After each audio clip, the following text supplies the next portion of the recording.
optimal minimal. At this altitude, I can run flat out for a half mile before my hands start shaking. Can I ask you a personal question? Now would seem an appropriate time. What if I did the opposite? I'm a cybernetic organism, living tissue over metal endoskeleton.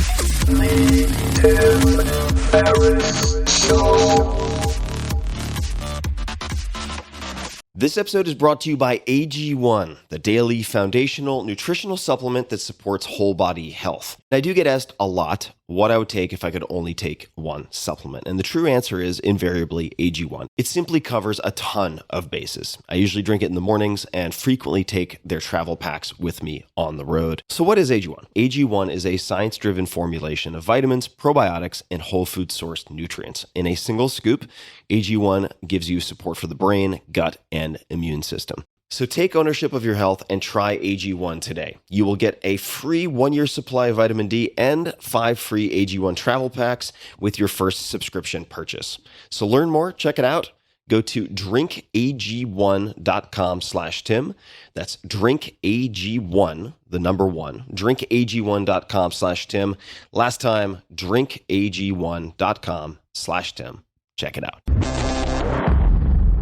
Hello, ladies and germs. This is Tim Ferriss, and welcome to another episode of The Tim Ferriss Show. This one was such a treat for me, and I really hope it is for you as well. This is an interview that I had hoped to set up and tried to set up for close to, I'd say, 5 years.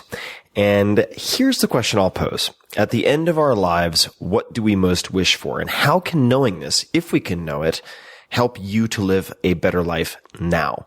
Well, it turns out BJ Miller, MD, Dr. Miller, knows exactly this. BJ is a palliative care physician at Zen Hospice Project in San Francisco, where he thinks deeply about how to create a dignified, graceful end of life for his patients. Now, this is, of course, not one of the usual suspects you would expect to see making the rounds on the podcast. And this is precisely why I wanted him on and why I hope you listen to this podcast. BJ is an expert in death, but important, he's also learned how we can dramatically improve our own lives, often with very small changes.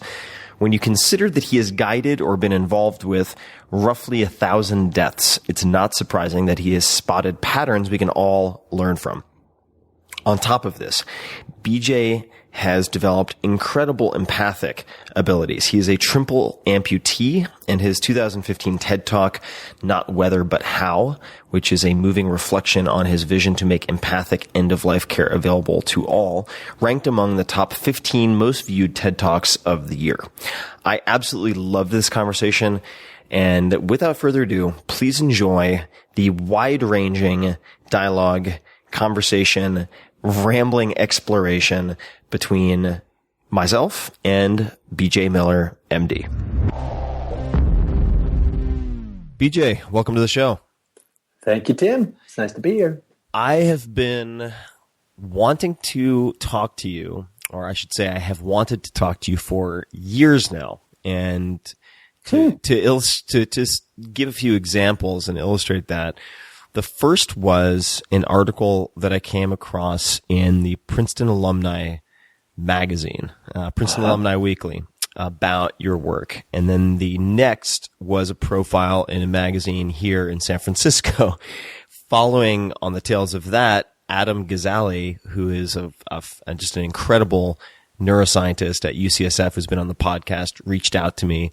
And that was related to I think it's a senior partner at IDEO who had also reached out to him to suggest that you be on the podcast. So I feel like this was fated to be.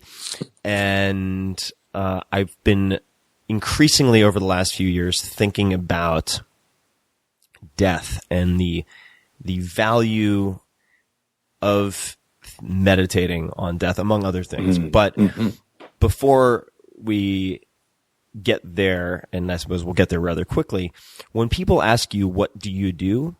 How do you answer that? Well, I guess I generally say, generically I'll say, I'm a physician. And if people seem like they actually really want to talk things out, I'll say, well, I'm a palliative care doc. And then people want to talk out from there. I'll say I work at a remarkable place called the Zen Hospice Project and do some work at UCSF. and do increasing amounts of speaking and beating the drum, I like to say. So depending on how interested the person asking the question is, that's what they might hear from me. Let's say they're very interested. I don't know if you drank, but let's say the other person's had 2 drinks, so pleasantly, drunkenly curious, and they say, "What drum are you beating?" I'm really interested to hear more. What is the drum? Well, the drum, I suppose, is getting society to pay attention to the inevitables in life, helping each other look at hard stuff, helping each other to live with hard truths. I'm trying to get people to pay attention to the fact that we all die, and that the way we die could be a lot better than it is in general. So let's dig into that, because I really enjoyed, for instance, your TED Talk, and maybe you've given multiple, but at least the one that I saw. Just one, yeah. And one is enough, by the way. No kidding. But let's look at a sample experience. So you have a new patient come into your facility. Mm-hmm. What does the first meeting look like? And what does that first day look like for them? Well, so let me pre-answer your question, because it so depends. So for example, at Zen Hospice Project, by virtue of coming to our place, by virtue of enrolling in hospice, many corners will have been turned just to get to that place. So when we're meeting folks for the first time at Zen Hospice, they for the most part are aware that time is short, are aware that they're dying soon, are aware that there's really not much more to beat back their disease to be done. So, and there's plenty of work to be done, even on the far side of turning that corner. But I think another another way of answering your question is really, upstream of hospice. When folks are struggling, gone to war with their disease, engaged in that fight, whether it's chemotherapy or whatever. Now that's the kind of person I'll meet in clinic at UCSF. So a part of my job is I'm faculty at UCSF, and I work in a clinic that's called the Symptom Management Service. It's about 10 years old. And that's just basically a euphemism for palliative care. The Cancer Center wanted us to call it the Symptom Management Service because it felt that the palliative care phrase had too much baggage around it. And is palliative care, I'm just going to plead ignorance here, is that synonymous with hospice care, or are those different things? They're related but different. And thank you for asking that question, Tim. I mean, this is part of the drumbeat. So hospice is that portion of palliative care that's at the end of the road. So, and hospice is an insurance designation as much as it is a philosophy of care. So hospice is by definition end-of-life care. Palliative care time is not an issue in palliative care. You just have to be suffering. So, you can see folks in palliative care for many, many years. Far in advance of their death. So yeah, all hospice is palliative care, but not all palliative care is hospice. Got it. All right. So palliative care, just to kind of make it, is basically within the context of dealing with illness, palliative care is the pursuit of quality of life. Period. That's it. So the fulcrum in palliative care is suffering. Are you suffering in some intractable way, struggling more than you need to? And if so, then, come see us in palliative care. We'll help. And in palliative care, you can receive our support and continue on with your more aggressive, invasive, life sustaining interventions as well. You don't have to give up one type of care to add palliative care to the mix. Whereas once you're entering hospice, because of its insurance details and vagaries, you do have to, in general, you have to give up curative intended care to qualify for hospice.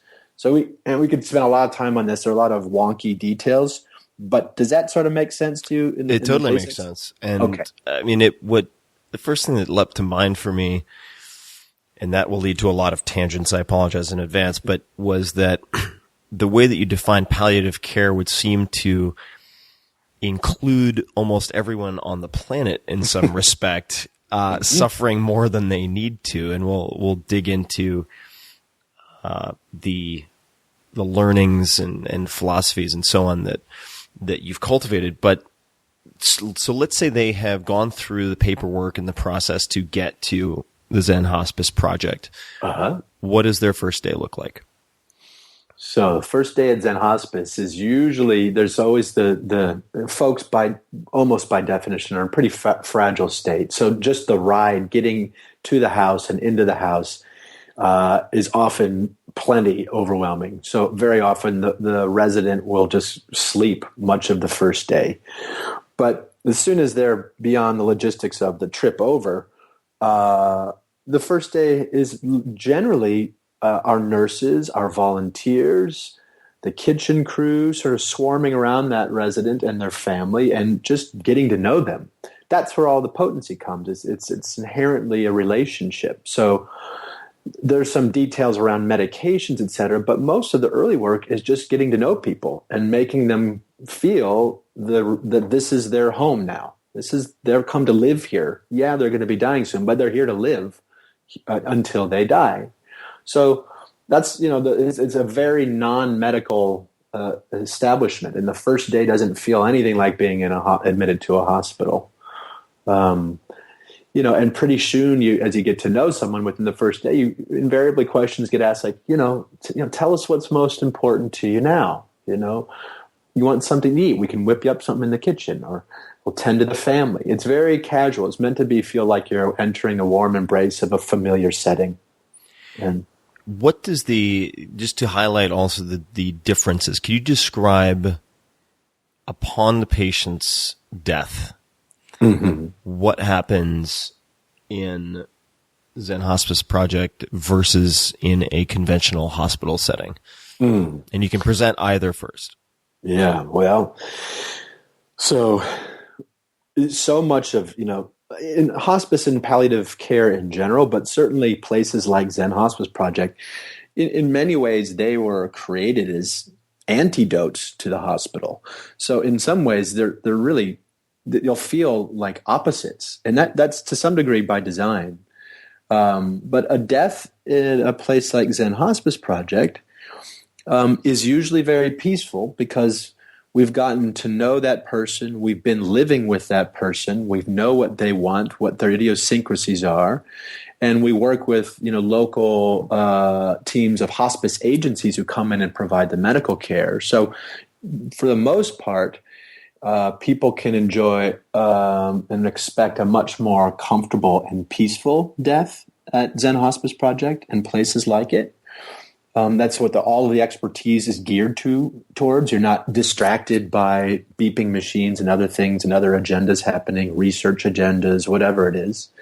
And to your question, though, Tim, so when the person dies, invariably the mortuary needs to come and retrieve the body.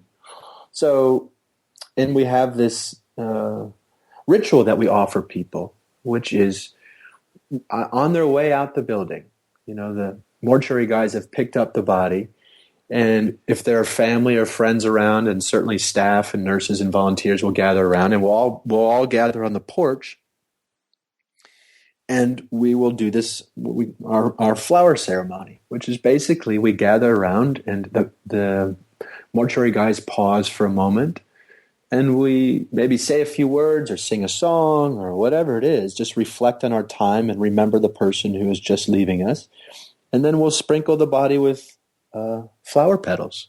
It's just this very simple, gorgeous moment. And then the body bag is zipped up as it has to be by law, and the body heads out the door. But it's this very stunning, poignant, gorgeous, simple moment. And you can feel everyone entering into this sort of grieving phase more fully, especially, of course, the family. And you can watch folks have this little bit of closure, perhaps. But more to the point is you watch them swarmed with warmth and love and easing into the grief process because there's space for it and there's this sweet segue. And you can just feel that something's been completed there and then the family now have to live on, but can do so with some imagery that's sweet and beautiful to remember rather than traumatic. So, counter that with the typical hospital death. And by the way, Tim, I mean, we can talk about all sorts of things together. I hope we do. But, no knock on hospitals. They're incredible places. They're just not really designed to have a beautiful experience per se. And they're not really designed to help you die well. And you feel that mismatch. So I've done a lot of work in hospitals as a patient, but also as a physician. And, a typical hospital death is in a more sterile room, usually lined with a bunch of machinery, and all the sounds and lights emitted. And it's very cold. I mean, the second the person dies, you can feel the cleaning crew waiting to descend on the room, and they need to get the body out of the room because someone invariably is waiting for the room. And there's no ushering in of grief. There's a sort of a snuffing of it. And it's very disorienting for everybody involved, including the clinicians, because there's no pause moment to reflect on the experience you've just had with this person. It's just kind of on to the next. And it's a stark contrast. Since you began your work with palliative care and hospice care, how many deaths have you witnessed or experienced even in the periphery, not necessarily watching someone die, but under your care or in your periphery, how many deaths have you experienced? My guess now, I finished my final bits of training, and then there's all the deaths during residency and fellowship, of course, but I've been out of my final training now for 10 years. If it's not 1,000 people, it's approaching 1,000. I don't know that for sure, but it's certainly many, many hundreds. And this is a huge question, so we can certainly slice it and feel free to tackle it any way you like, but what has observing that many deaths and the march towards death taught you about living and specifically your own life? Well, that's the perfect question, man. There's those of us who work in the field of hospice and palliative care, it can feel like you're sitting on a secret. And because I think the assumption is that, oh, wow, that's got to be very morbid. It is. It's got to be very morbid work or very depressing work. And sure, it is loaded. It is emotionally laden work without a doubt. I don't mean to make it sound easy, but those of us who work in the field, you pretty quickly get a real sweet hit that, paying attention to this zone of life is very, it's very nurturing. The sort of secret is that paying attention to the fact that you die can help you live a lot better. So a lot of my colleagues and I are very, are aware of the clock, and I'm sure that can make you anxious as well, but we know we're aware of our finitude. And so we're just a little more likely to be kind to ourselves and others. And we're a little less likely to squander that time because we have all these, sort of remarkable vicarious deathbed moments with our patients and their families. And you can learn a lot. And one of the things I love thinking about, a real organizing theme for me is avoiding regret, essentially. And we avoid regret by, again, paying attention to our decisions, paying attention to how precious things are, and getting very good at forgiveness and reconciliation. And these are themes that play out in this work all the time. So in a sense, we're exercising these muscles on behalf of others that all of us need to exercise on behalf of ourselves at some point. We just get pretty well practiced at it. So, so this is where the work gets extremely beautiful and really nurturing and can help you live better. And I guess that's part of the drumbeat. Why do we want to talk about this? Well, there's There's some systems issues, there's some economic issues, but there's these beautiful civil issues on behalf of kindness, on behalf of justice and equality, the fact that we all die. Well, paying attention to this has all this potential for this to be a bond among human beings. The fact that we die and the fact that we're cognizant that we die. That's part of this drumbeat. And in the case of paying attention to decisions, what would be examples of some specific decisions you've made or habits you've developed that have been impacted by this work? So to one thing, caveat is I like anybody else, I'm flawed and I'm a work in progress, and I forget all the lessons that I've learned I have to learn them over and over again. So, I got all sorts of work to do on myself, but, as we all do. Yeah. Amen, brother. So, but I do think I've gotten a lot better at, when I'm pretty good as a hyper-educated person at rationalizing all sorts of things and behaviors. And I can convince myself to stay in relationships or in situations that don't necessarily feed me or that aren't working very well. And I think I've gotten a lot better at calling that for everybody's sake, So I think I'm a little bit better these days at not squandering my time. And in terms of friendships and relationships, navigating them, taking them seriously so that we're just not wasting each other's time. So I feel that in my relationships. I feel these lessons in my relationship to nature. So that's a great salve for me, is being out on Mount Tam out here in Marin County or just about anywhere. And letting myself really delight and bask in the crazy grandeur of being alive at all. And I get thrilled that I can feel anything, sometimes even pain. The way I deal with my own pain is I remind myself that I'm glad to feel anything at all. So my relationships, I think, are impacted. My sort of orientation to Mother Nature's impacted. I think I've got a lot better at forgiveness. So not holding grudges. You know how we walk around with anger at others and ourselves, and it's just unnecessary. It doesn't help anybody. So I've gotten a lot better, I think, at letting go of certain things. So to drill into that, I apologize for interrupting, but because this is a particular Achilles heel of mine, and I've improved. I think I'm trending in the right direction over the last few years, but I have always had a lot of difficulty letting go of grudges and those loops that we tend to repeat, or at least I tend to repeat and reinforce like a groove in a record that can just create this. Bitterness might be a strong word, but it's not totally out of place. When you find yourself, when you catch yourself angry with someone or not letting go, what is the internal dialogue? What do you say to yourself? How do you ameliorate that?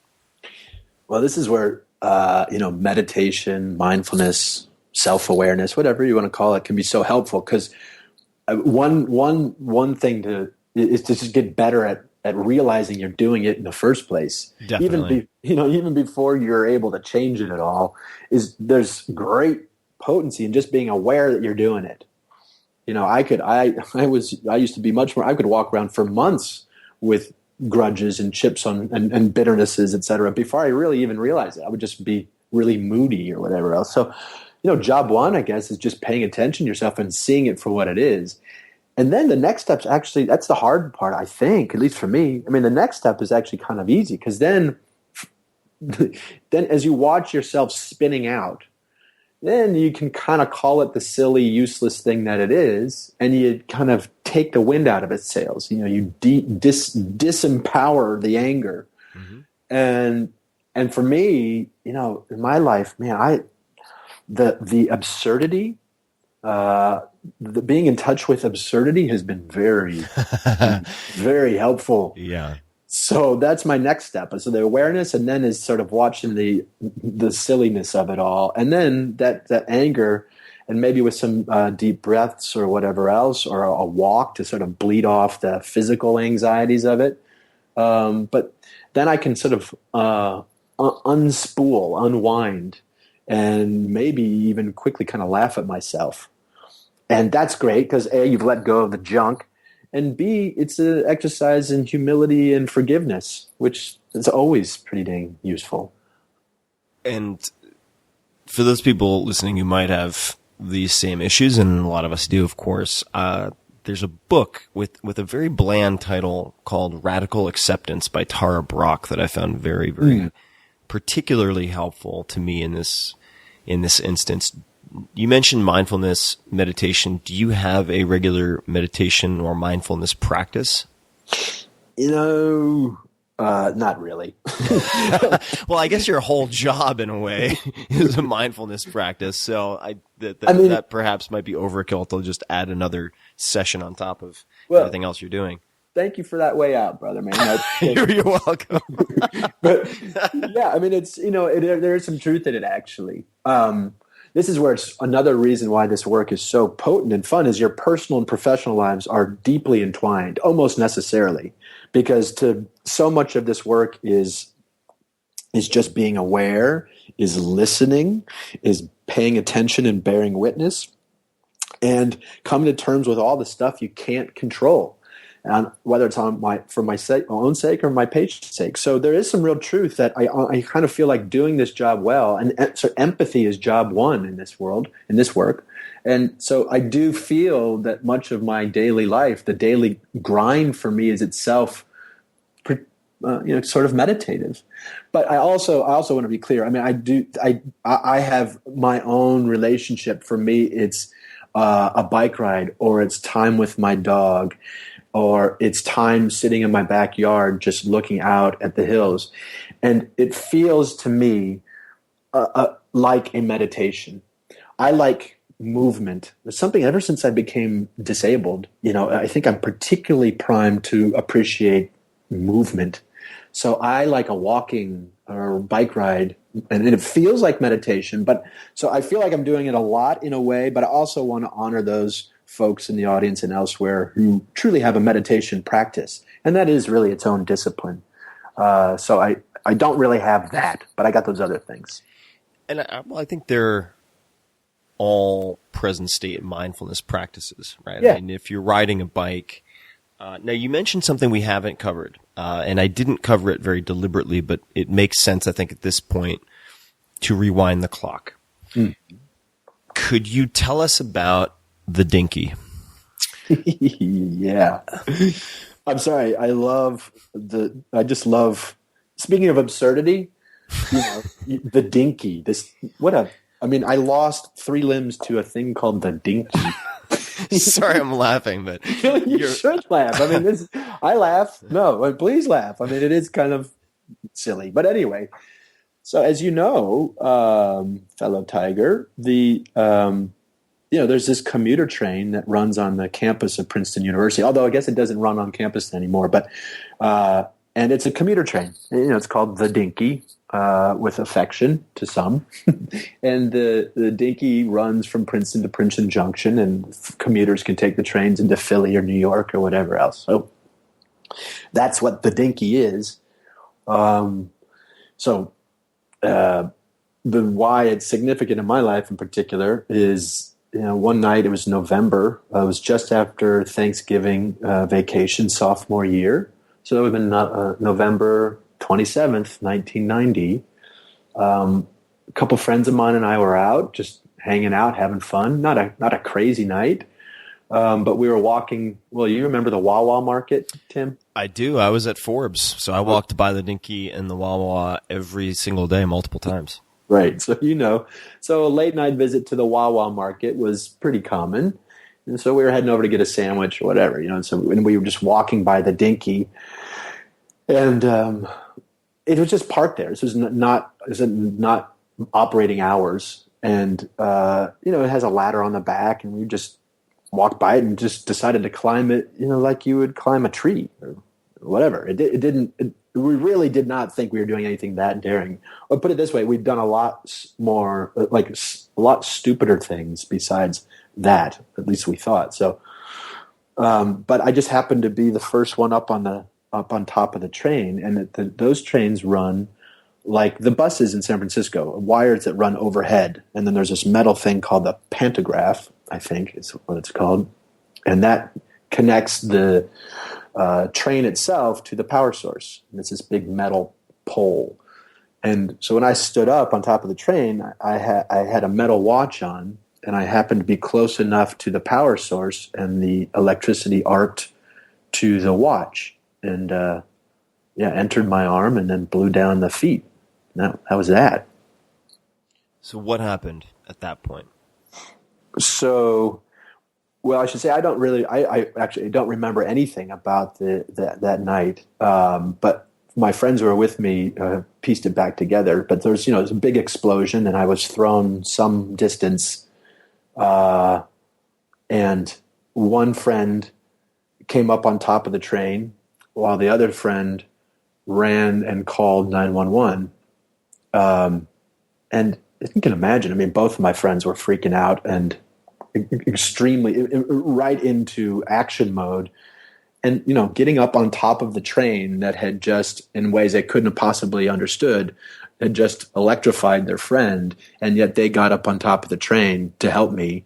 I mean, just a daily shout out to my friends Jonathan and Pete and Tommy too, for all they did for me that night, and oh God, and so many nights. But yeah, so Pete held me down, because I guess at some point I came to, and I was just thrashing about. And you have, electricity enters your body, and so you've got all this heat you burn from the inside out. And apparently it's very common that people wake with extreme energy. I mean, you are electrified. So I mean, I'm just flailing, punching him through. I'm just a wild tear, apparently. So Pete, who was a very particularly large, strong, and sturdy, heroic friend of mine, held me down so I didn't roll off the top of the train and make things worse. And then the ambulance came, and then and I don't blame them one bit, but the ambulance drivers refused to get on top of the train, as they should have.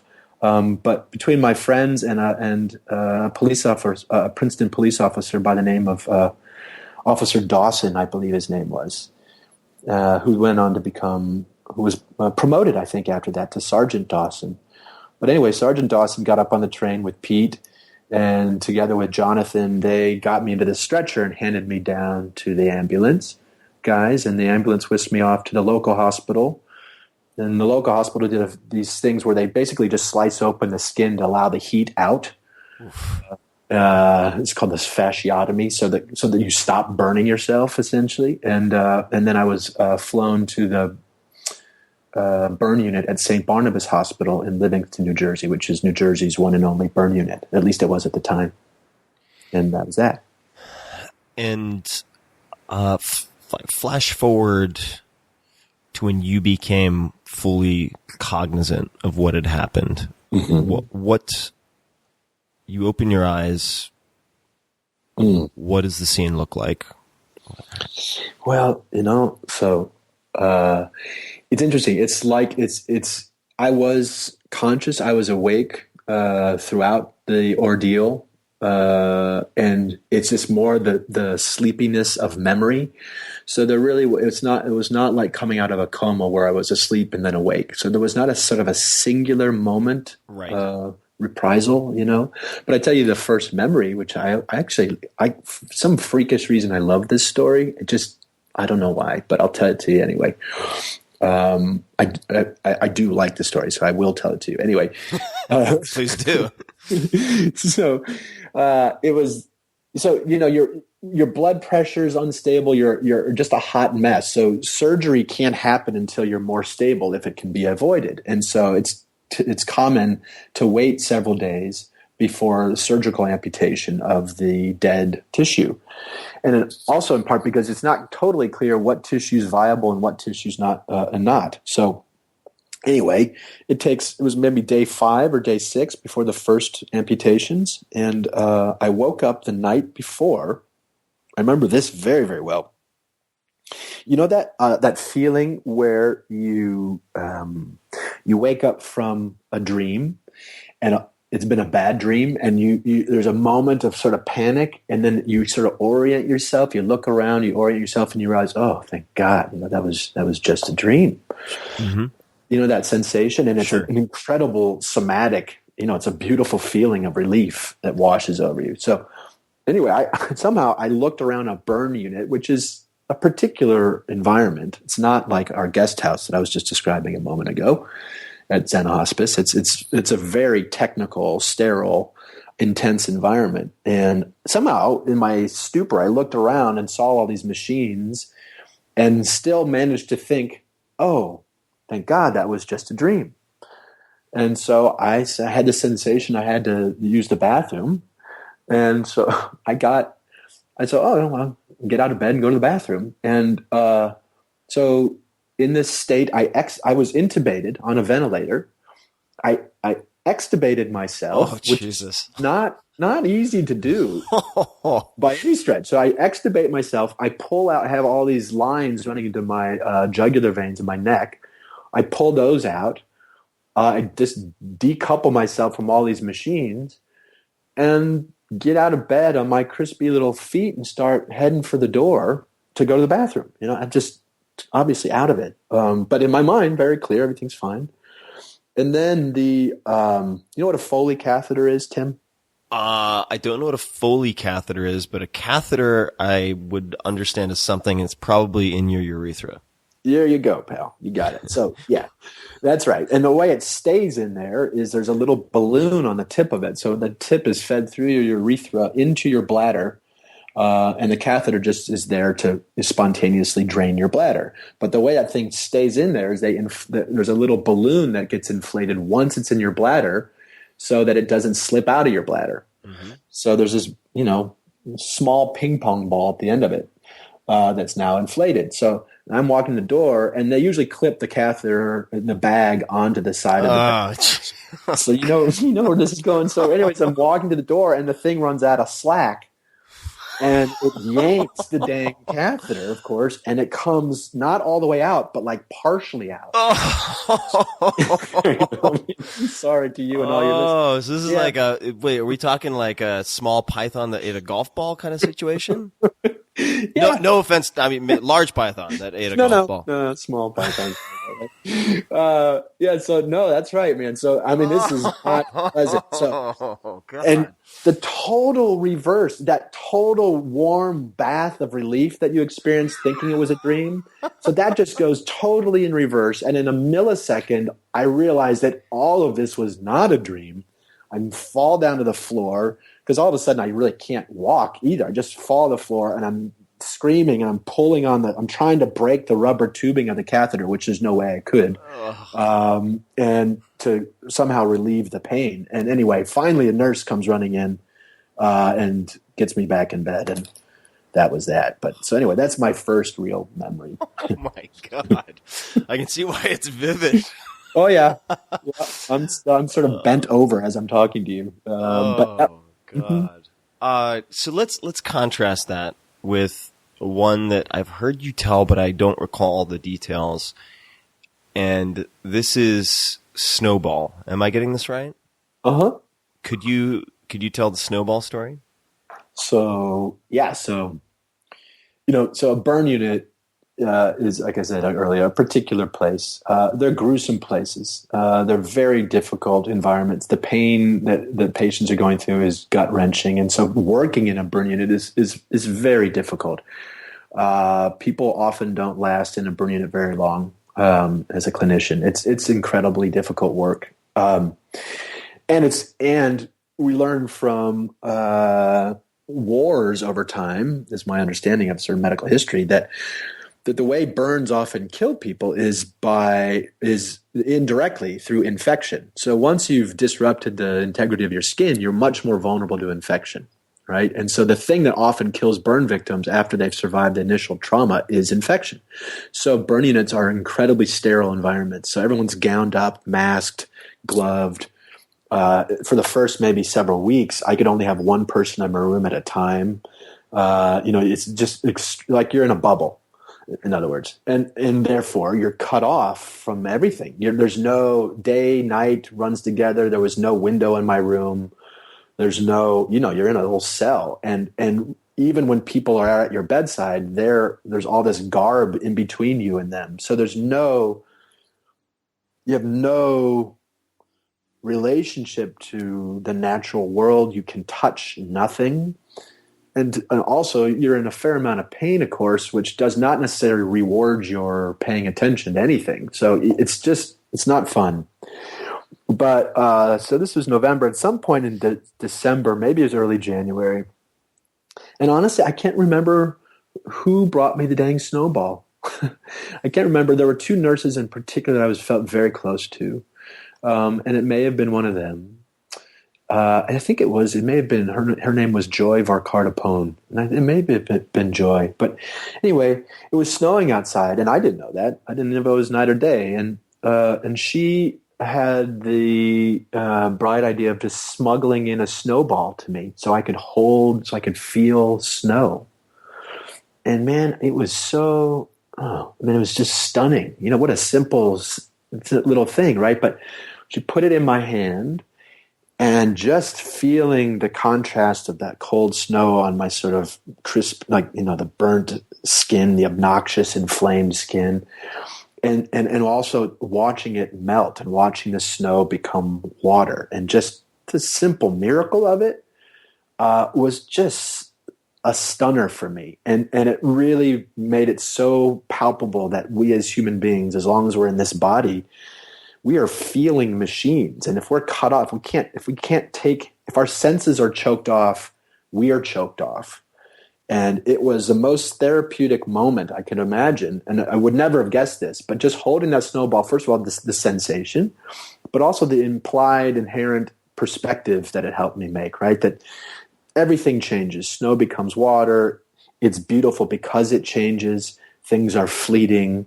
And it just felt so beautiful to be part of this weird world in that moment. I just felt part of the world again rather than removed from it. And it was potent.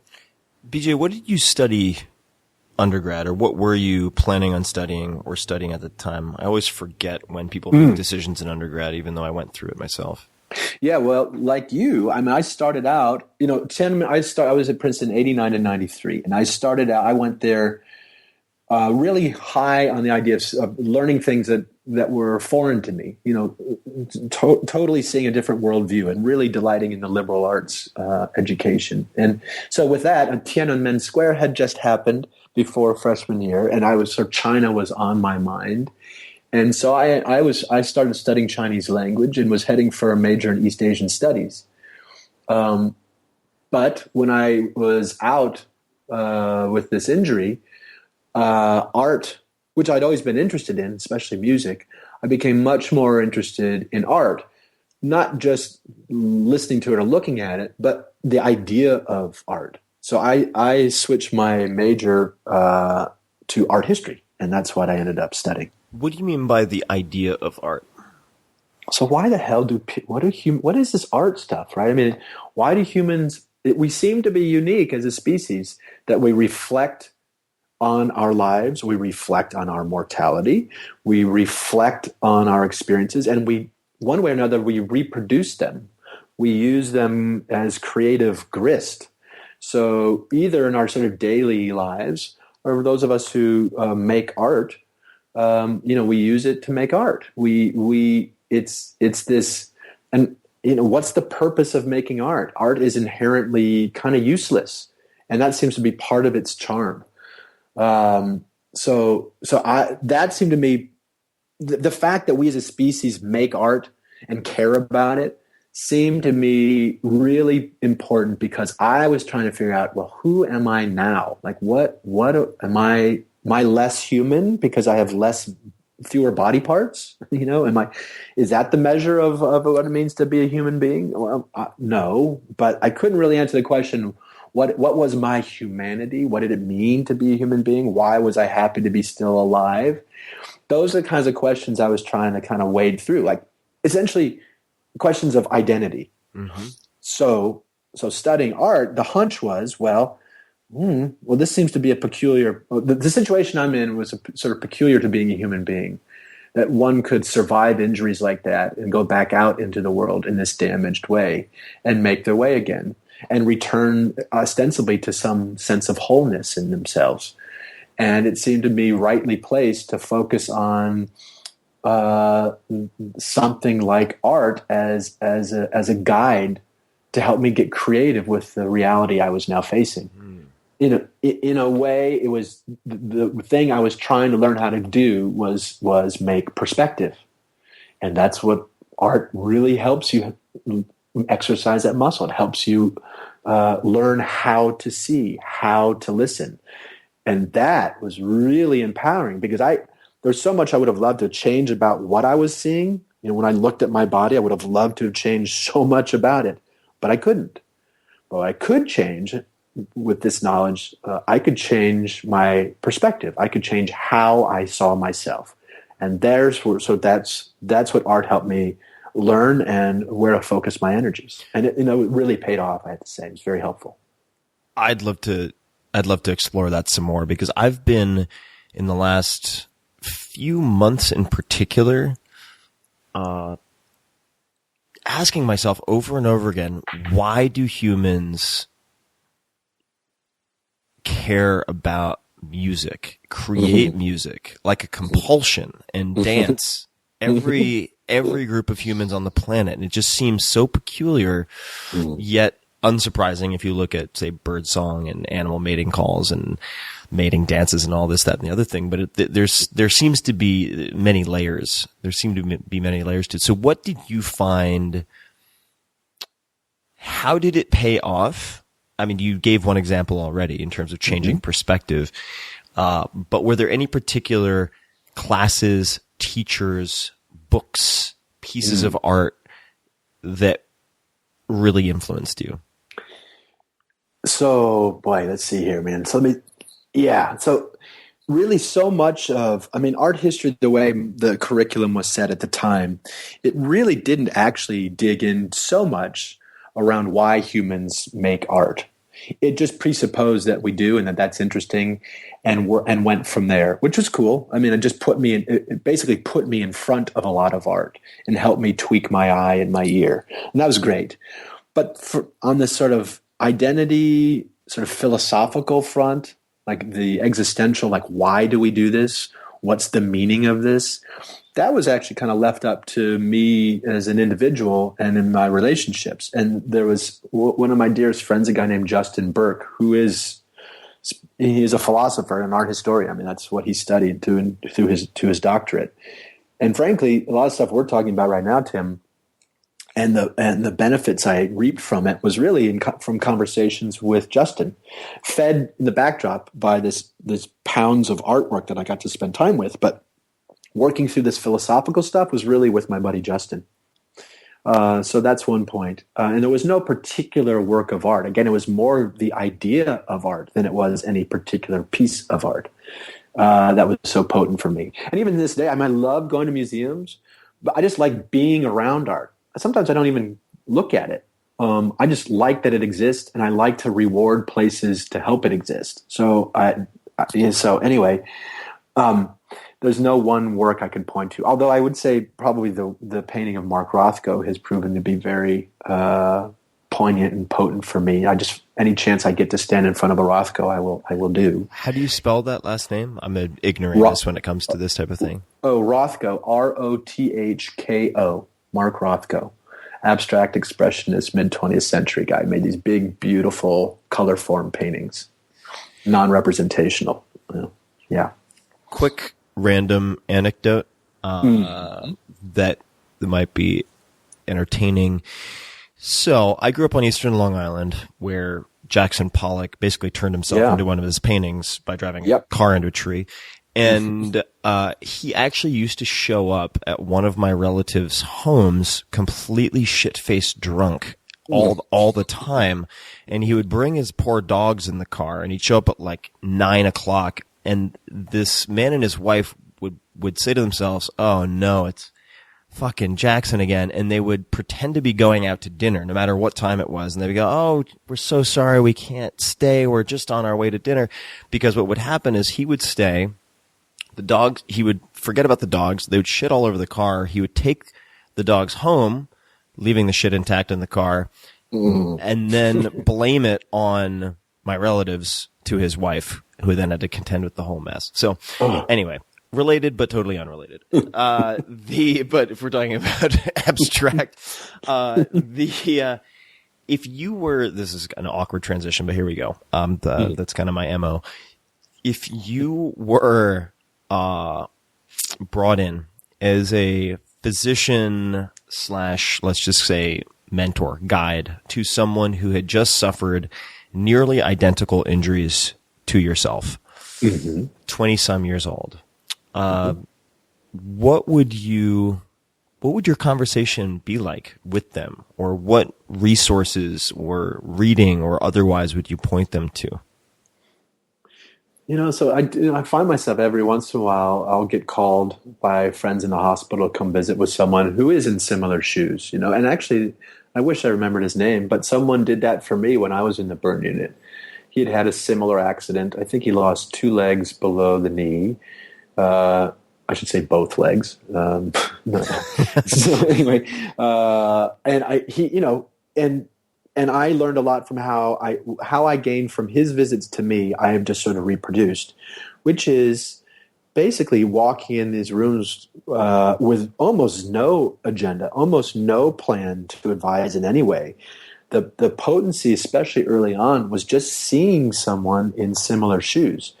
My early questions when I was in the bed was like, what am I going to look like? What's it going to feel like to walk on prostheses? And that's kind of what, it was that nuts and boltsy kind of stuff. Will anyone want to date me again? I don't know.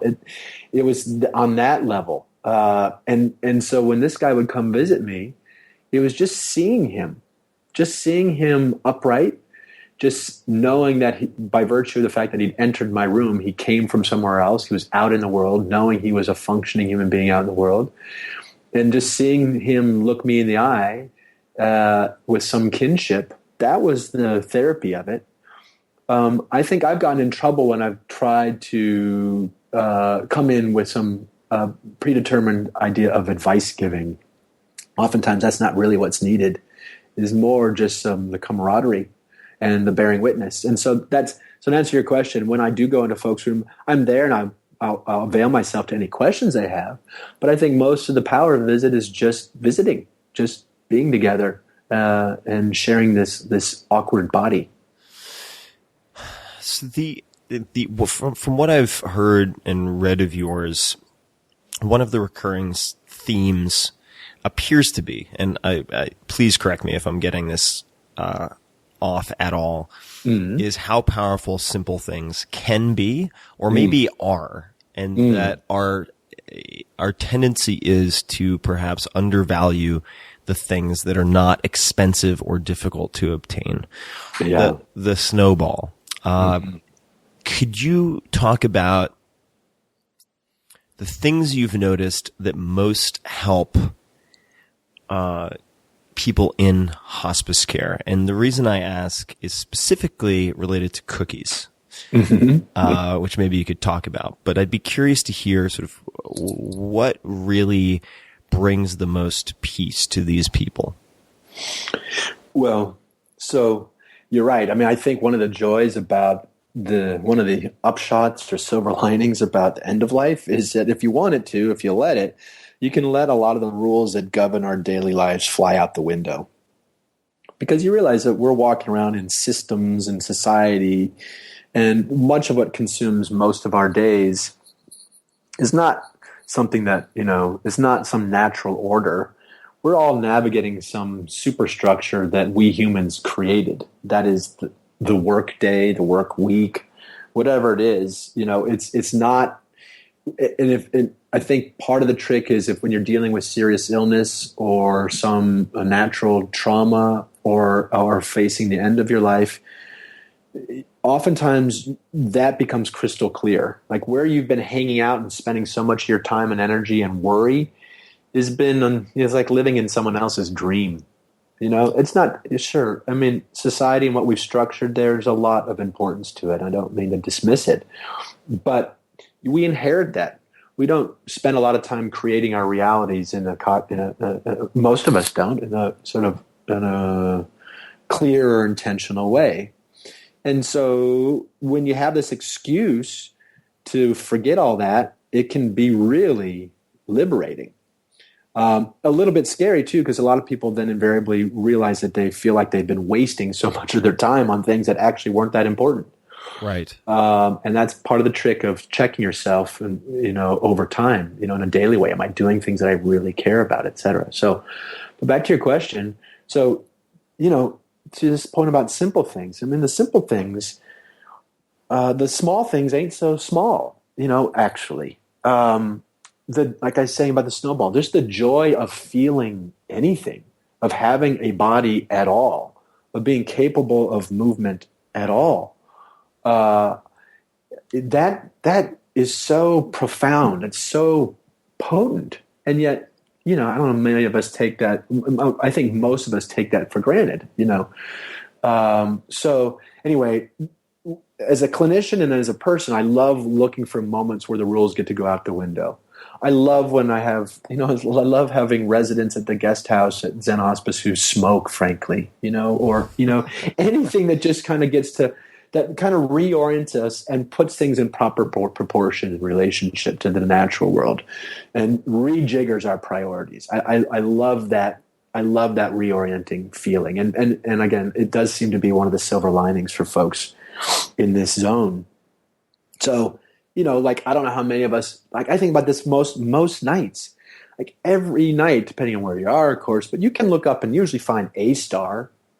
I mean, I feel like, when any of us is struggling with just about anything, look up, just ponder the night sky for a minute and to realize that we're all on the same planet at the same time, and as far as we can tell, we're the only planet with life like ours on it anywhere nearby. And then you start looking at the stars and you realize that the lights that hitting your eye is, ancient, and that the stars that you're seeing may no longer exist by the time the light gets to you. And just sort of mulling the bare naked facts of the cosmos for me is enough to just thrill me, awe me, freak me out, and kind of put all my neurotic anxieties in their proper place.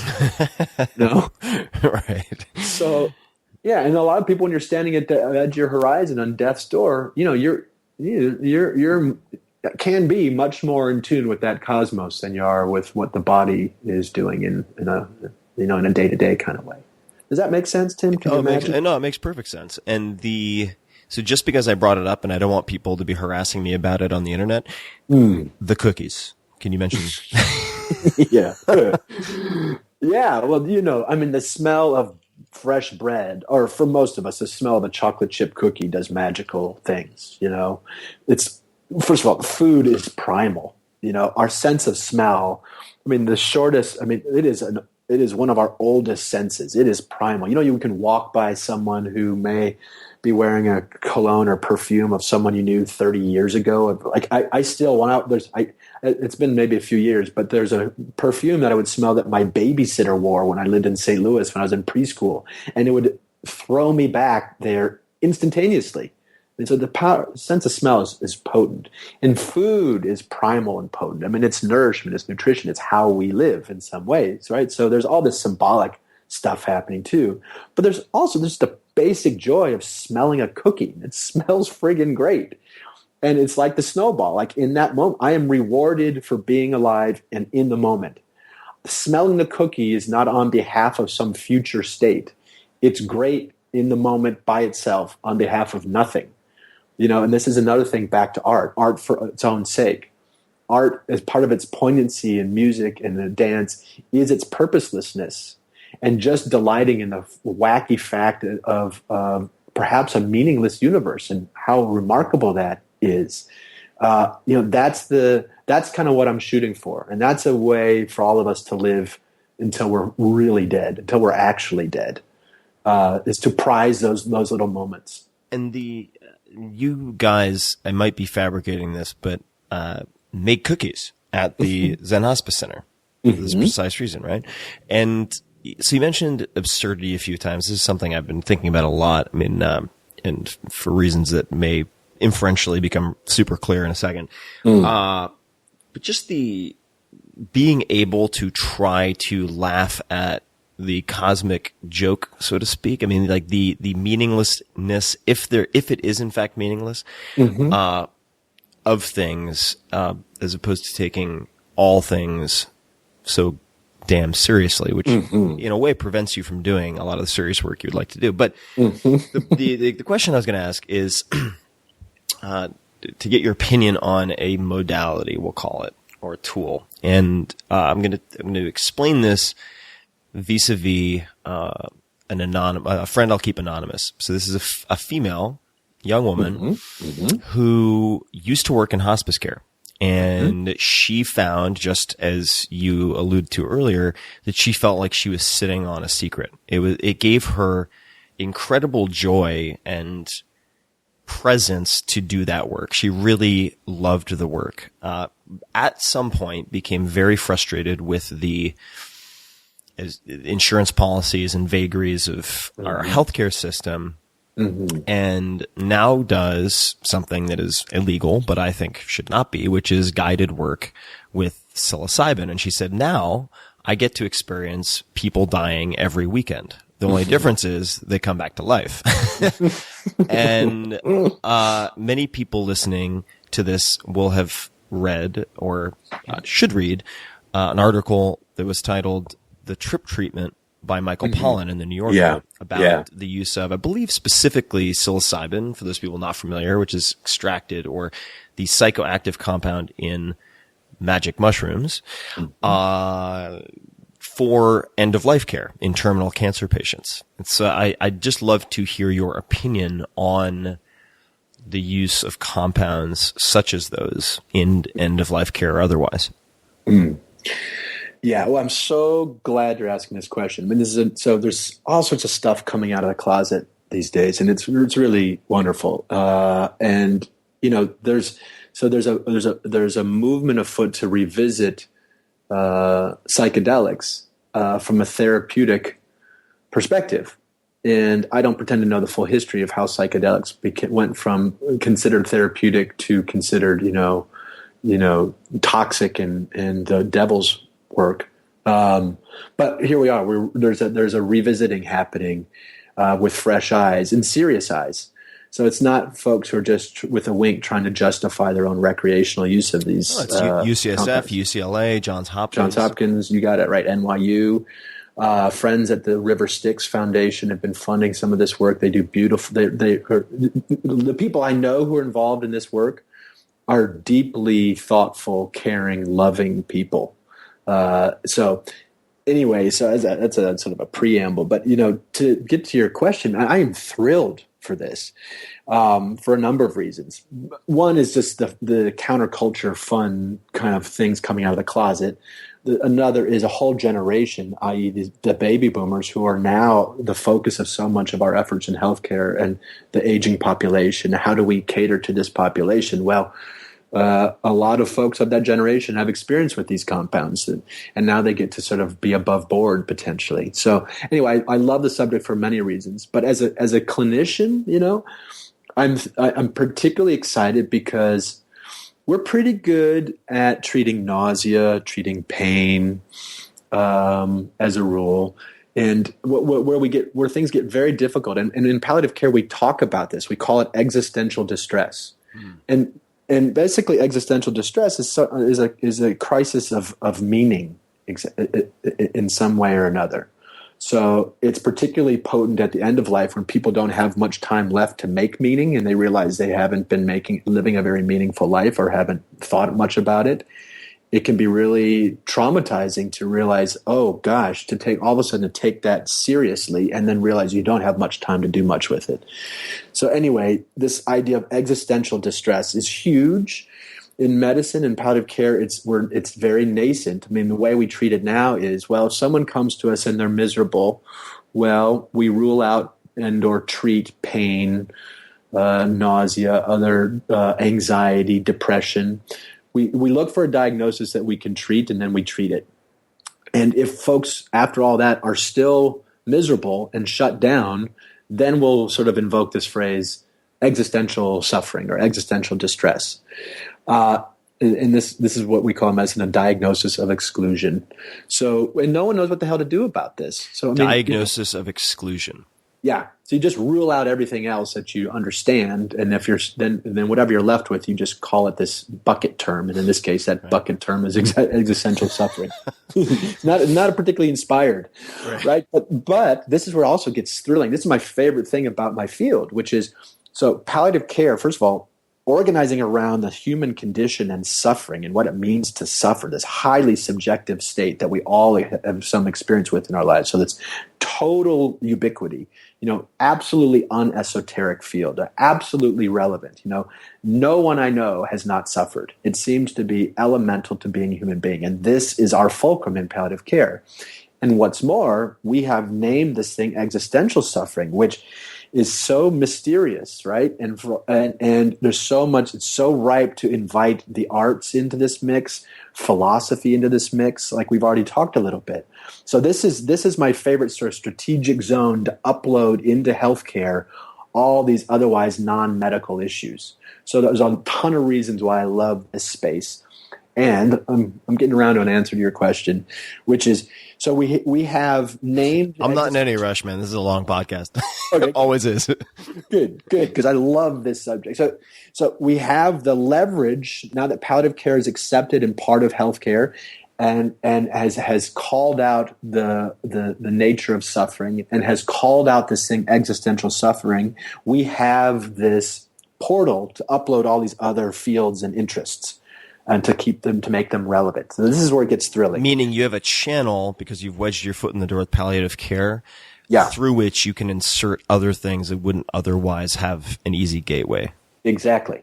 You got it. Right. So now enter the relevance of the arts, philosophy, design, you name it. What field isn't relevant in some way or another to the human condition, right? So all of a sudden there's this huge invitation, or at least possible invitation, to the rest of the world besides the sort of narrow medical sciences per se. All right, so that's really exciting. So now, so back to psychedelics. Well, so we can call out this existential suffering, but to date, as clinicians, we don't really have much to offer it. We're aware that we've talked like bearing witness and non-abandonment, accompanying people in their struggles is itself a great salve, and that's beautiful work. But what else can we do? Well, I often find myself prescribing people for their existential suffering, to remember what it is that they love, to keep an eye out for aesthetic moments in their days where they feel something, anything, and just whether it's that snowball or sun on your skin, just to note when you feel happy to be alive. And there's our little toehold to work from, right? So there's a lot to build around this, but what we certainly haven't had any chemicals to offer people to help in this way. And it seems, the data to date seem really robust that it may be that compounds like MDMA, psilocybin, and other things may be radically helpful in fostering a meaning-making moment for someone, of fostering a sense of belonging in this sort of cosmic way. And so, in other words, we have potentially with these compounds a way to respond to this wacky thing called existential suffering. So this is just thrilling for all those reasons. Yeah, I couldn't agree more. And for people who want to dig into this, and I would encourage everyone listening to take a closer look at this, there's a great organization. I think that they're really well organized and comprised of very good MDs and PhDs called the Hefter Research Institute, HEFFTER. It's just hefter.org. And they do some incredible work with not only patient-focused studies, but also research studies using things like fMRIs and different types of neuroimaging to look at the specific effects of different types of psychedelics, whether you call them entheogens or psychoactive, psychotropics, whatever it might be. So it's a very, very, a lot of interesting work. And you can learn a lot about how these compounds function just by looking at, for instance, some of these studies, and examining sort of the methodology, right? The protocols that they use. So if we look at, and by the way, Tim, can I just interrupt? Absolutely. I've also had some really fascinating conversations with other folks in this space. And another organization to point your listeners to is a group called Compass. Compass. And I think they're Compass. And they are beginning to also support research in this vein and also starting to try to align healthcare systems and other institutions to participate in this work one way or another and to sort of pull this stuff again out of the closet. I'm not sure where they are in their development, but it's another group to be aware of. And I think their website is compasspathways.org. So just another group in this space that's doing cool stuff. Cool. And you know what? I'll throw one more in there. MAPS, which is doing a lot of investigation and interesting work related to policy and the legal side of things as well. And that's worth checking out. And for people wondering, these will all be links to all these things will be in the show notes at 4hourworkweek.com/podcast, all spelled out. But coming back to your story, and your life, I mean, I really, have so much I would love to ask, and we'll dig into some of them, but we're not going to have time for all of them, which is fine. The question that I'd love to ask next is what you feel you do on a daily or weekly basis that is different from most people, routine-wise, thinking-wise, self-talk-wise, anything. Different from other physicians or just people in general? People in general, because I don't want to make it exclusively professional. This is because I'm looking for what I'm fishing for are practices that you've adopted or developed, habits, whatever it might be, that people listening might be able to test drive for themselves. Well, let's see here, my friend. I have two answers to that question. So the one is we've touched on a little bit, but I find myself increasingly interested in the aesthetic domain. And by aesthetic, I mean just the life of the senses, not just beauty, but just the felt environment at all. Mm-hmm. That is the world of the aesthetic domain. And one of the reasons I'm particularly interested in the aesthetic domain, besides just delighting in having a body to feel anything like we've talked, is it's how it prizes purposelessness. So I am all for meaning. I see human beings as meaning-making machines. And we talked about this a little bit, like whether there is some grander meaning in the universe, I don't really know. And frankly, I'm fine not knowing. I enjoy the mystery of it. And I'm okay if there's meaning on a grand scale or not, frankly. But meanwhile, I am aware of our talent as a species to make meaning for ourselves and to string together narratives and stories and to make sense of our lives. And I think it's a profound impulse, and a lot of good comes from it. And I also just increasingly want to carve out a space for meaninglessness, purposelessness. So like the snowball or anything that makes us feel in our bones, feel happy to be alive in that moment on behalf of nothing else but that moment. And that is I think we could all benefit from letting ourselves delight in things that don't necessarily have any meaning, but just feel good, that don't hurt anybody else, but just give ourselves a space to delight in purposelessness. That to me is a huge deal, and I see its therapeutic relevance for my patients very often who are beyond their life of purpose. They can no longer do that job they loved, or their role in their family has changed, and they're so crestfallen because they don't have that reason to get out of bed. So let's find new reasons to get out of bed. Let's repurpose ourselves. Yes, yes, yes. And let's get really good at honoring just the joy of smelling a cookie. And that can be enough. Watching a ball game, that can be enough.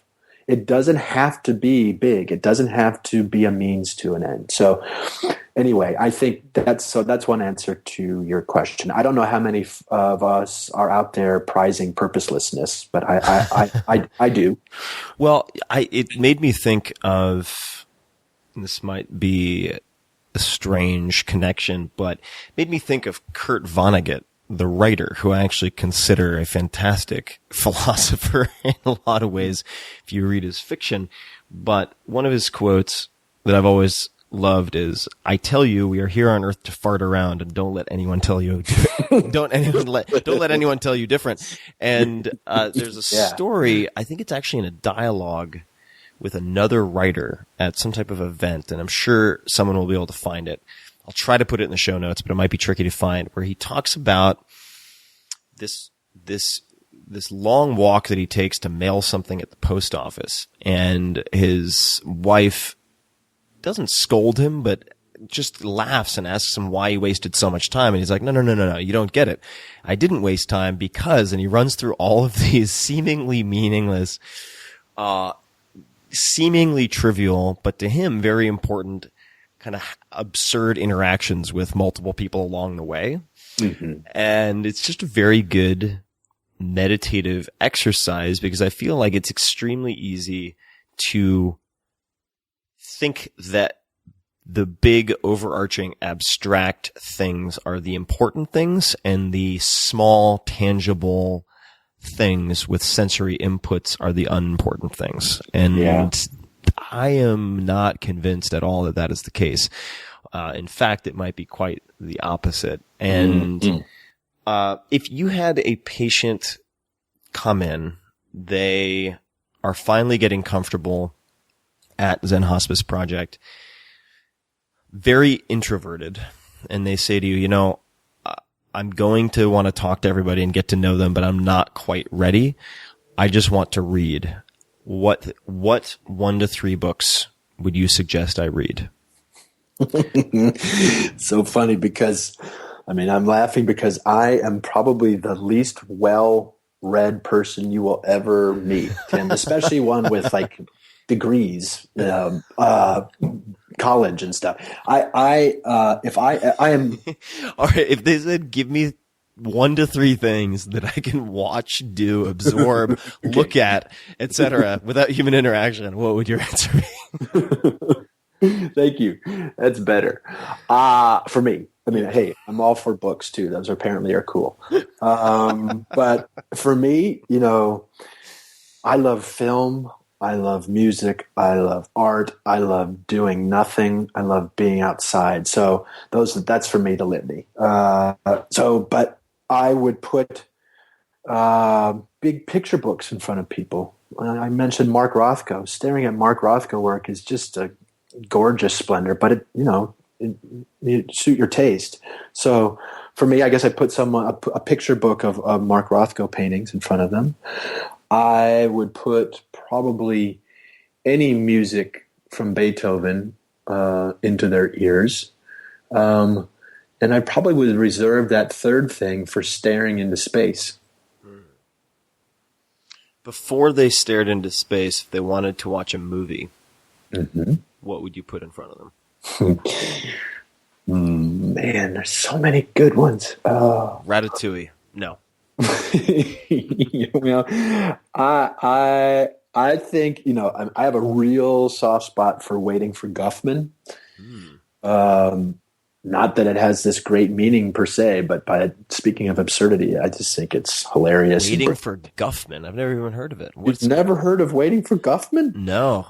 Wow. Just a string of ignorance on my part in this conversation. Although you don't read books, so I feel that evens us out. So, but this is good news because, man, you have so much to look forward to. So this movie is by Christopher Guest and Company, the guys who did Spinal Tap and Best in Show. Sure. How do you say Guffman, or how do you spell Guffman? I think it's Guffman. Okay, got it. I'm on it. It's just friggin' hilarious. So I just always a long-term favorite. I mean, as a kid growing up, Kentucky Fried Movie. Oh my God, I haven't thought about that in decades.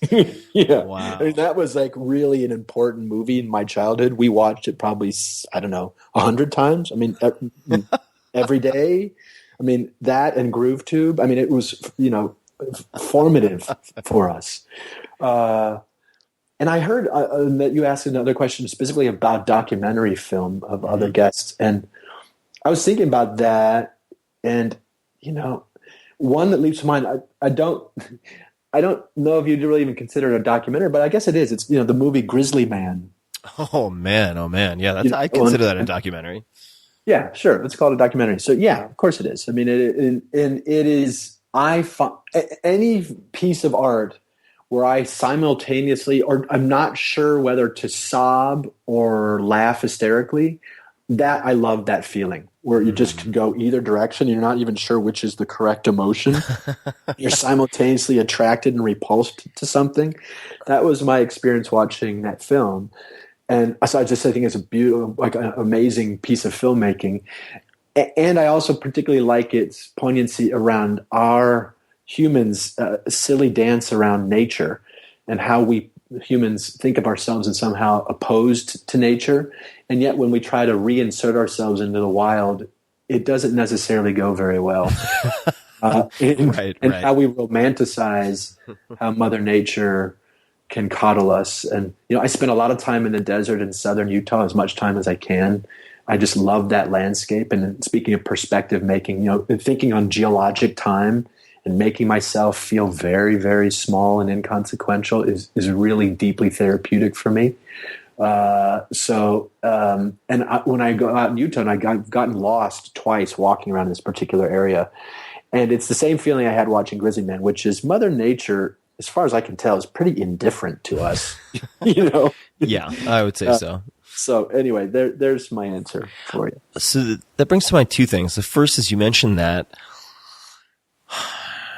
feeling, which is two sides of the same coin almost, that of being simultaneously repulsed but wanting to laugh and unsure of which way to go.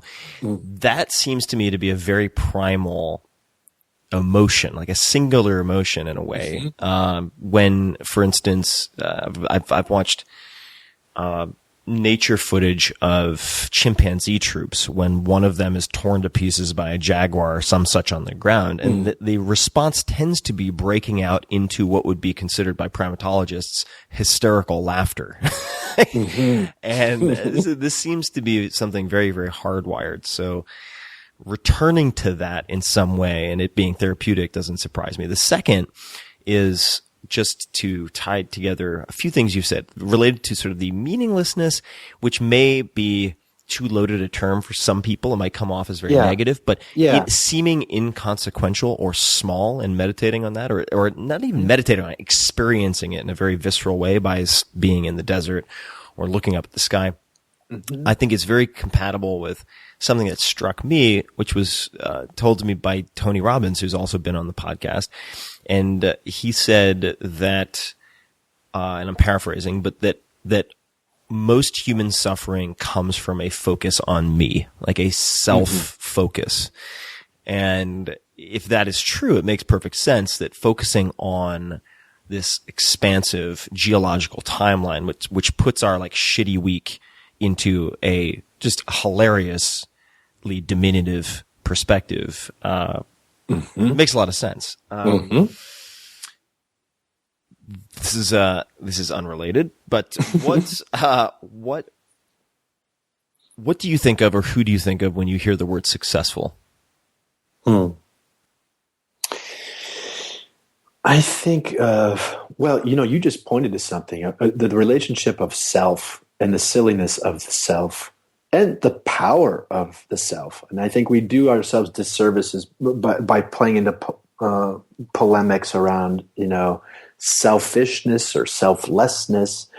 So there's a lot to say about that. But to segue to your question about success, on one hand, I sort of think of it in terms, I think of it as a sort of a self-actualization, someone who has played themselves all the way out.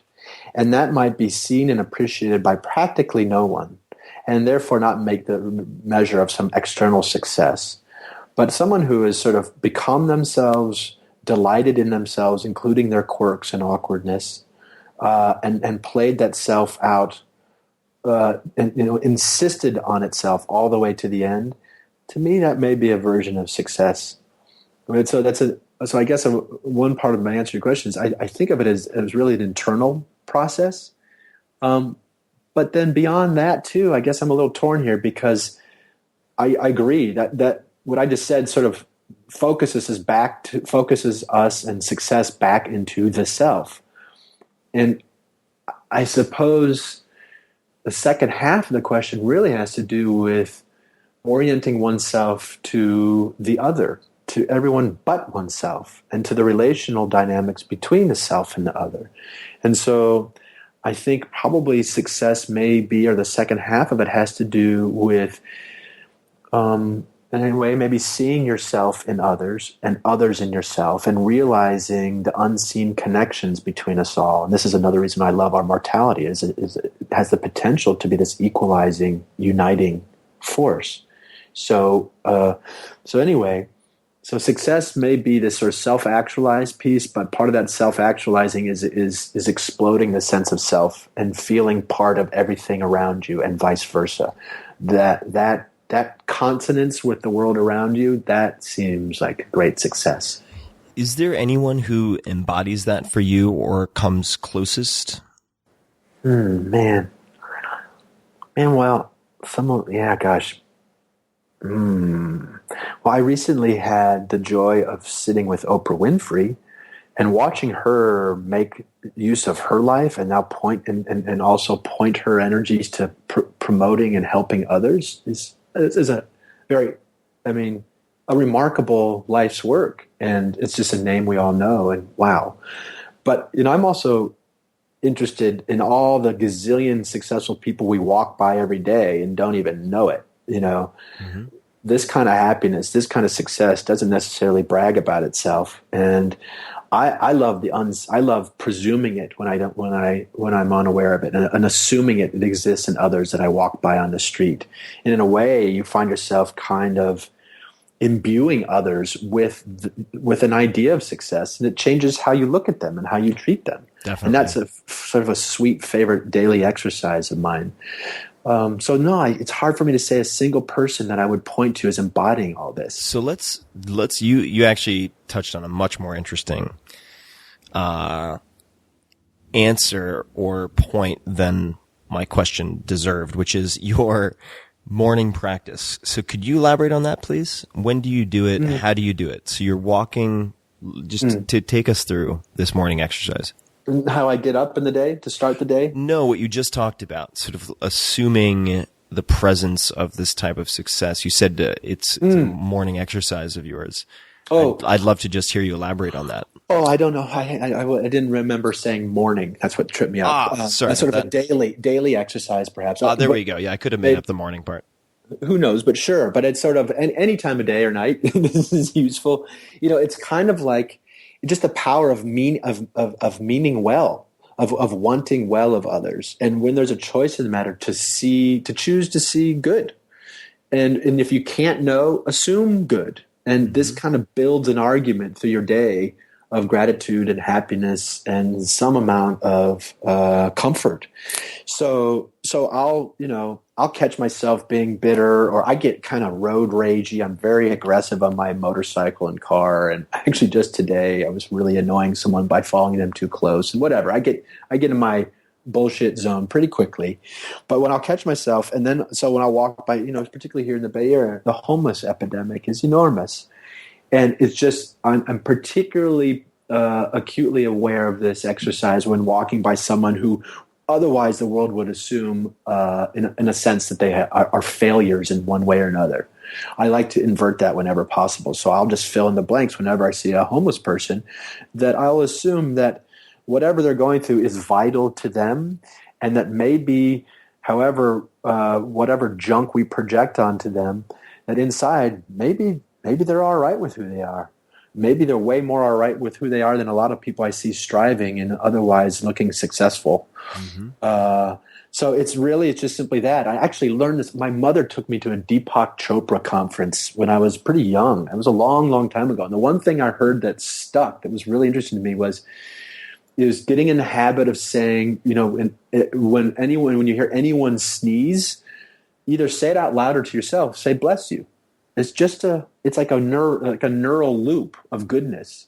And it just means in that quick second, you meant well towards somebody. And even if you don't say it out loud, even if you don't share it, say it to yourself. And I got to believe that resonates and registers somewhere, that lands somewhere, that lends itself to a vibe. So that's the kind of stuff you walk around and you see people and you just project well-wishing onto them. Now, I hate to focus on something maybe superficial, but you said riding your motorcycle. Now, I apologize if this sounds like a weird question, but you have 3 limbs that have been damaged. How do you ride a motorcycle? So this was a sort of long dream that recently came true. Congratulations. I mean, it's awesome. I'm just so curious about the logistics. Thank you. Well, it's interesting you ask, because right now there's the man who helped make this dream come true, Randy. Randy, he ended up being my patient and our resident at Zen Hospice Project not long after he converted my motorcycle. So there's a lot to this story, my friend. So cheers to Randy and his family and his wife. And his mother, Melanie, who I'm going to be seeing next week, actually. So that's one piece of this story. But the other is I love 2 wheels. I love gyroscopic lifestyle. I love the feeling of it. So I've always loved riding bicycles. And then I'd always wanted to get on a motorcycle, but I kept going to shops and, people would sort of look at me and no one got into it. No, I could never find a mechanic who was willing to take it on and try to help make it happen.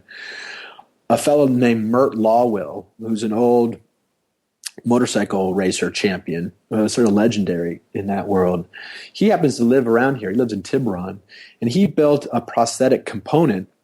I don't know what the story that inspired Mert to do this, but he's a machinist himself and a handy fellow. And in his retirement, he got into this business of building this prosthetic component that lends itself very well to mounting an arm onto a bicycle or a motorcycle.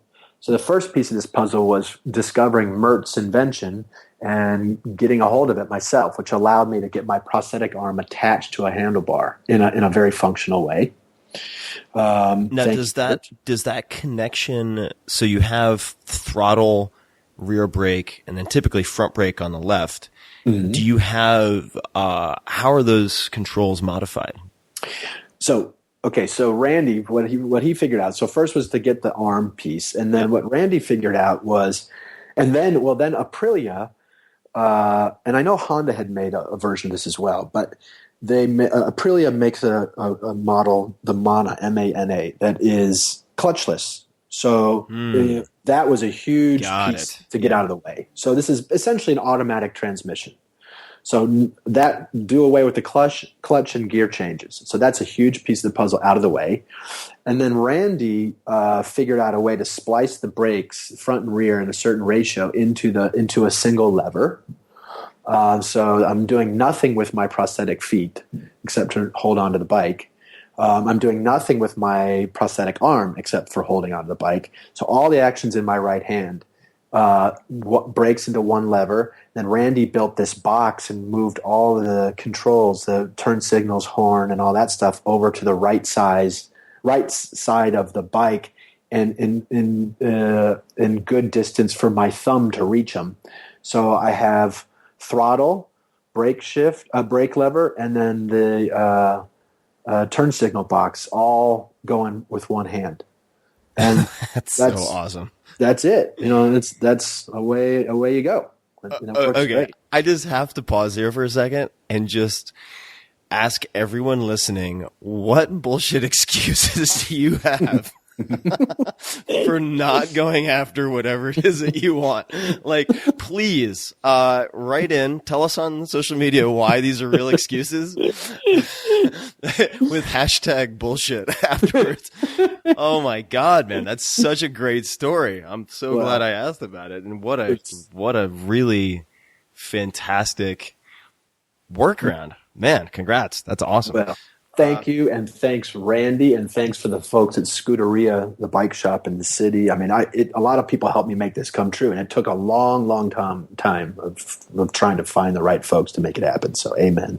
Amen to that. So just a few more questions. I want to be respectful of your time, but I'm having a blast here. What $100 or less purchase has most positively impacted your life in recent memory? I'm guessing not the motorcycle. No, that was a little more than $100. Holy cow, man. Wow. You know, I would probably point us to a beautiful Pinot Noir from Joseph Swan up in Sonoma County. You know, it's like the artwork of Andy Goldsworthy or anyone who delights in anything ephemeral. The charm in a bottle of wine, the craft, all the work that goes into it, and actually delighting in the fact that it's perishable and goes away, I find really helpful.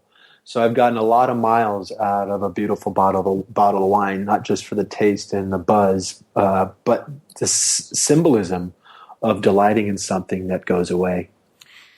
Hear, hear. And I have a practice that some folks might enjoy, which I didn't come up with. I'm pretty sure I borrowed it from some past girlfriend, but I have a small glass jar, and I keep the corks from bottles that I've finished with friends at home, and I have each of them write something on the cork.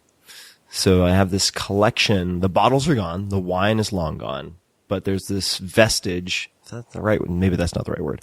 I'm trying to GRE to sound intelligent, but the corks in this I'm looking at it right now. It's on this floating shelf on the wall. And so I see it as I walk by it. Yeah. So no matter how sort of lonely I might feel at times, I think we all do at moments, it's sort of a reminder of how close by, how within reach sort of friends and that type of experience are. If you could put one billboard anywhere with anything on it, what would it say? Ooh, boy, that's a doozy. Let's see here, man. Well, you know, it makes me think of as big as billboards are. You can only put so much on them, and it makes me think of my favorite bumper sticker. And I guess, and it seems like such a potent. I love it, and so I would love to see it on a billboard. And the basic bumper sticker, I'm sure you've seen it, is "Don't believe everything you think." I just think that's I've actually never seen that. That's a really good one. Oh, it's so good. I think it's just such a sweet, hilarious, true reminder to not take ourselves so dang seriously. So anyway, that's probably my choice. Yeah. Don't believe everything you think. Don't believe everything you think. I was really waiting for what this was going to be. I was really wondering. I saw one. I'm really going to lose any shred of respect that people have for me by saying this, but I saw one recently that it was not a bumper sticker. It was surrounding the license plate. I'm not sure what the license plate casing, I guess. And it said, if you're on my ass, you better be pulling my hair. I thought that was pretty clever. But it shows you where my level of emotional maturity is. In any case, Paul. I thought I might lose you with that one. That's okay. I'll try to really reel you back in with the next few questions. Don't believe everything you think. That's awesome. I'm astonished I've never seen that. Yeah. What advice would you give your 30-year-old self? And if you could place us with where you were, what you were doing, that'd be helpful also. Ooh, wow. That was a particularly poignant time for me, actually. So there's a lot going on. I was deep in med school. It was my last year of med school.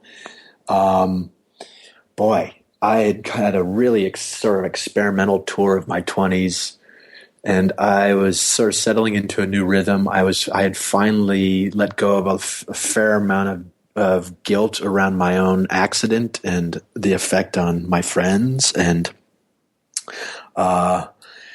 I was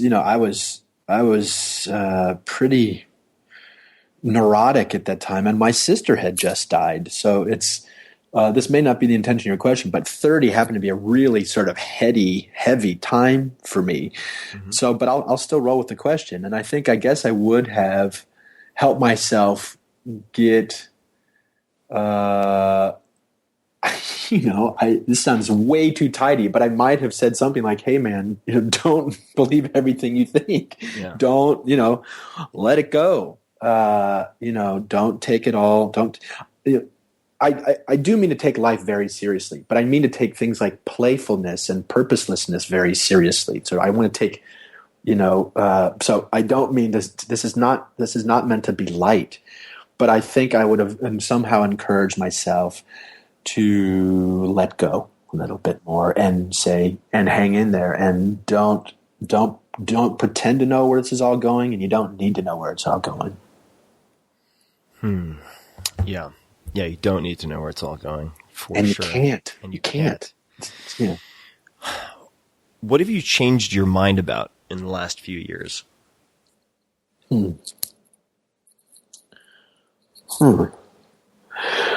Well, for all my talk of purposelessness and all this stuff, I have in the last several years allowed myself to feel that I have a true vocation in this work around palliative care and helping us as a species deal with and dance with our mortality. I had convinced myself that, hey, man, I'd gotten very loose and I was whatever. I didn't feel the need to accomplish so much per se. And I was, but in these last few years, I've let myself, I think in a way, man, I've let myself get more ambitious in a way, and to take my work even extra seriously, more seriously than perhaps I had been. And letting myself feel like this could all work, and letting myself feel like actually the healthcare system could be fixed. And so, in other words, I guess in a word, is to reacquaint myself with something I had talked myself out of, which was ambition. I still think of that word with negative connotations. I see bad behavior on behalf of ambition a lot, and I'm sure you have too, in around where we live and places like Princeton, and people stepping all over each other to get ahead. And that's not what I'm talking about. But maybe it's aspiration. Yeah. Yeah. Mm-hmm. Yeah. I think that's right. Well, on that point, do you have any last requests, asks, suggestions, or otherwise for the people listening? Oh, thanks, man. That's such a great invitation. I mean, one is, folks, hey, everyone, I hope we could start seeing the remarkable amount that we all have in common by virtue of being the same species on the same planet, et cetera, and mortal beings at that. And I guess I would ask that we start looking to make that all real. I would ask that we prize kindness. I would ask that we learn to forgive in a daily way. But more strategic, I would ask you guys, if you're so moved, to get involved reifying and supporting hospice and palliative care. If you're in and around the Bay Area or just so moved, we would love your support at Zen Hospice Project. These places rely heavily on philanthropy. So if you're moved, please come check us out, zenhospice.org. And if otherwise, think about what's going on in your own geography. Support hospice and palliative care. It's work that needs to be developed and built. Yeah, I'll leave it at that. That's plenty.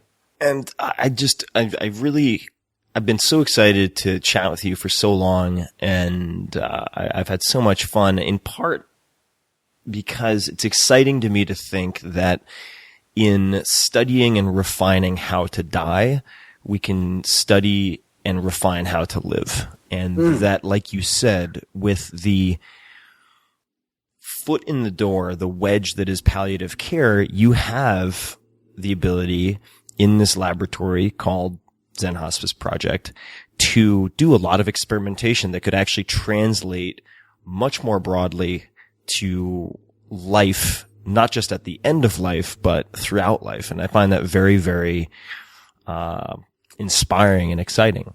So I think it's a real tremendous opportunity and a potential point of leverage that you have. And so people can find you at zenhospice.org.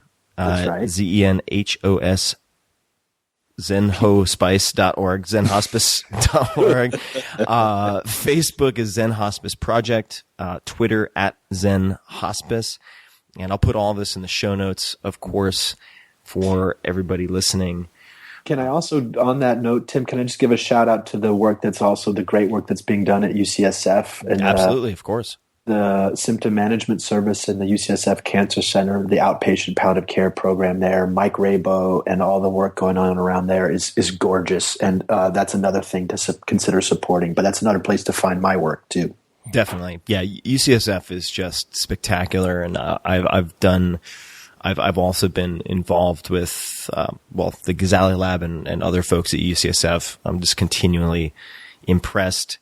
BJ, hopefully we'll get to do a round 2, maybe with some wine sometime. But I really appreciate, number one, first and foremost, the work that you're doing and how you've dedicated your life. It's tremendously important and tremendously impactful. And also, on a smaller level, of course, the time that you carved out today for this. It's such a pleasure, Tim. And that went really fast, man. And thank you so much for having me on the show. It's such a joy. And to everyone listening, you can find the show notes, links to everything we discussed at 4hourworkweek.com/podcast, all spelled out, or just search Tim Ferriss and podcast. And as always, and until next time, thank you for listening.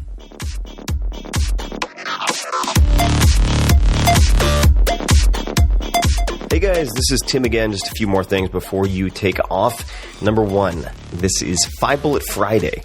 Do you want to get a short email from me? Would you enjoy getting a short email from me every Friday that provides a little morsel of fun before the weekend? And 5 Bullet Friday is a very short email where I share the coolest things I've found or that I've been pondering over the week.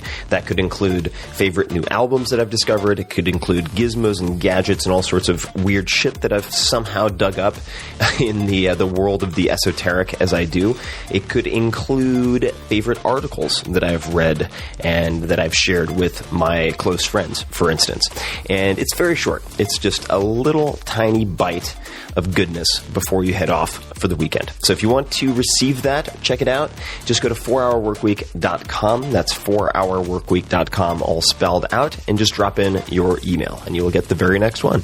And if you sign up, I hope you enjoy it.